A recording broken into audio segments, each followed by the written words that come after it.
And so you have two types of people. You have people that will run out to the market and just start going, and then they kind of, get a client. And I think that's a great way to do it. But unless you have someone writing a check for you, you don't have a business. So you need to get check writers. You need to get someone paying you to do whatever it is that you do or that you have before you can say that you have a business. Until then, you have an idea and you're playing with it, and you're going to use it. The world is your oyster, your laboratory to try to figure it out. But you don't have a business until you have something that you can hold on to. What are some common mistakes that entrepreneurs often make? Well, the first one is they jump into something before they get really good at it, or they have no plan. I think the one thing that I'm just on this kick about this because I think it's really important is that people want to start a business, especially out of college. They have kind of big dreams. They have the ability to kind of play a little bit before they have to, support themselves on a higher level with a family and kids. And they have an idea, and ideas don't mean anything until you have something that you can actually go to market with. And so you have two types of people. You have people that will run out to the market and just start going, and then they kind of, get a client. And I think that's a great way to do it, and be open and honest with them and let them know you want to build this around them and give them that attention they need so they can help you build out whatever you're trying to build. Again, a product, a service, or something like that. But unless you have someone writing a check for you, you don't have a business. So you need to get check writers. You need to get someone paying you to do whatever it is that you do or that you have before you can say that you have a business. Until then, you have an idea and you're playing with it, and you're going to use it. The world is your oyster, your laboratory to try to figure it out. But you don't have a business until you have something that you can hold on to. And I would say the common mistake is jumping in a little too fast and not taking care of either the front end or the back end. So in the example I gave you, if you're going to go out and get a client and you're going to figure out what you can do, you got to figure out the processes that are going to handle it on the back end in order to get the second client.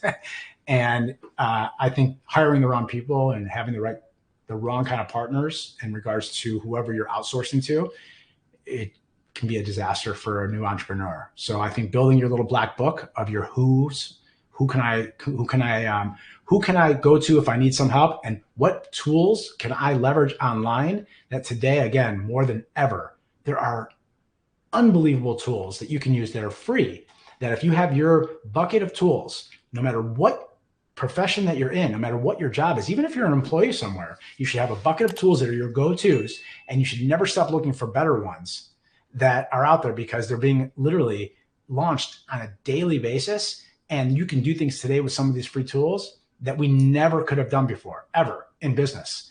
And when you get those, you jump so far ahead of other people. So again, it doesn't matter if you're starting a business or if you're an employee. People are talking about how AI is going to take people's jobs. It may not take your job unless you let it take your job. But if you're smart, you're going to figure out how it's going to make your job better, and you're going to enhance your results that you can perform for your company because now you have these tools and you can do it 10 times better.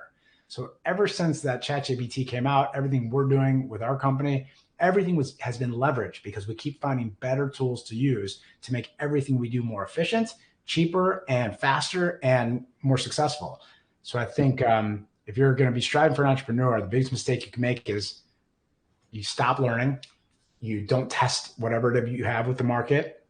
You hire the wrong people, and you don't work towards finding your little black book of individuals that you can go to who are great at what they do that can help you with whatever you need. And you don't have the right tools behind you that can support you as you kind of truck down that entrepreneurial spirit journey where you don't have a lot of money because you're bootstrapping it.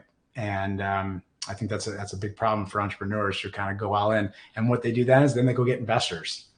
And then they got people in their pockets, and then they got pressure. And I got to tell you, it does not sound fun. I don't know, some guys big talk, oh, we raised all this money. Personally, I just, not for me. I don't like that kind of risk. But for some people it works out well. But if you think about what a unicorn is, meaning a company that blows up, there's a reason why they're a unicorn. It's so rare that you don't see it. And it's more likely that your company's going to fail. And that's why after 5 or 10 years, I think it's only like 2 out of 10 companies are still around. Yeah. And I wonder how likely it is that you would even want a unicorn. Sure. No doubt. Right. I'd also add into, and I think this is maybe more common or at least very common among the people who I see in my industry, builders, tech people building software, that don't underestimate the importance of being very passionate and loving the idea that you're pursuing. Because if you just have a cool idea that you're interested in pursuing, unless you're really passionate about it, that flame will burn out, and you won't have the you won't really have the strength, I think, to carry on with that idea because you won't love it. And there's going to be a point in time, if you do decide to pursue that idea that you're not super passionate about, but that maybe seems like you could make a lot of money from it or whatever, there's going to be enough knocks just naturally that you're going to encounter along the way. And if you don't love the idea, you won't have the steam necessary to roll past those, and it'll be a waste of time. Well, look, I'd say the same thing for a job. If you don't love your job, if you're not really passionate about what you do, I would say you should always be looking for a new job. Unless you absolutely love your job so much that they couldn't pull you away from it, why would you not always keep your eyes open? That's what I love about what we have at Restart, because even if you're not looking for a job, you might as well just get recommendations. You never know what's going to come around the corner. And I have to tell you, every employer, they're doing it. They're getting people ramped up on their bench so that if you quit or if they grow and they need more people, that they have people on the back burner. We just happen to hear in the news over the past 2 years that companies can't hire people and the hiring problem, but they're always recruiting. The companies who are growing are always recruiting, and they're always looking for the next replacement for you, because just like, you could quit at any time, they can fire you at any time. And I think companies are smart. They know what they're doing, and they've been through the runner. They've seen it before. Employees haven't as much. So you should always be looking for great opportunities until you find what you love. And even then, there might be a better opportunity that even aligns better with what you love. But one of the traits that we do in our entrepreneur course is it's the passion piece. And it's not being passionate. It's not about having enthusiasm. It is about being passionate about whatever it is that you are selling, whatever that is that you're serving, that your business, that you are, no matter what anyone says, you are ready to run through walls for that.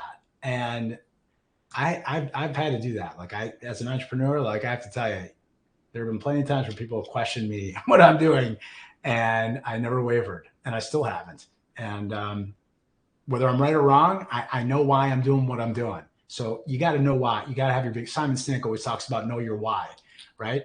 And so you have to have your why. It's not about what you do, and it's not about what you have. Why are you doing it? And I like to say, my old therapist used to say to me, if you're not making someone's life better, then you're wasting your life. Mm. And I think about that often. If you're not making someone else's life better, then you're wasting your own life. And I think there's a lot of truth to it. I really do. It doesn't mean your job has to have so much impact that you're changing people's lives. If it does, you're lucky. But you want to be growing. You want to be making a difference. You want to be having an impact. You want to make a significant dent in whatever it is you're doing. Otherwise, you get burned out and it gets old, right? So I agree. I think that's a good point that you made. And I think not everybody has that. Some people have a quiet passion for things, but I think you have to be honest with yourself and ask that question, and you can determine. Well, I think it changes too over time. Obviously, it does. For sure. So. For sure.